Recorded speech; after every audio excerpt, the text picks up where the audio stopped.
You know, looking at polls is kind of like shopping. If you don't find what you want at first, just keep looking, and there's a good chance you probably will.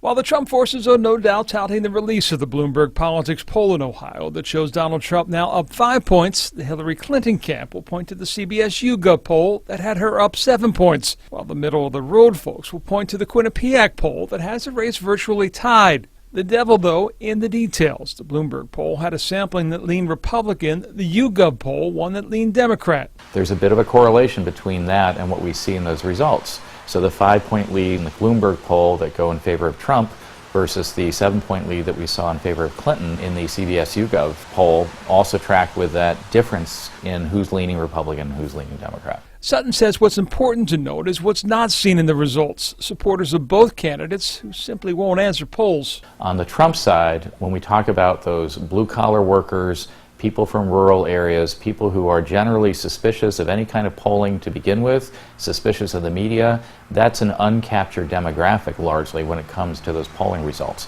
On the Clinton side, it's the African-American vote. These are uncaptured demographics that we see across all polls. It's not just these three. Traditionally, these are groups that are harder to reach unless you've given some kind of an incentive, which typically these don't. Well, Sutton also points out that the people answering the polls are the ones who are generally paying attention and therefore influenced by what's happening in the race on a week-to-week basis. Rob? Well, John.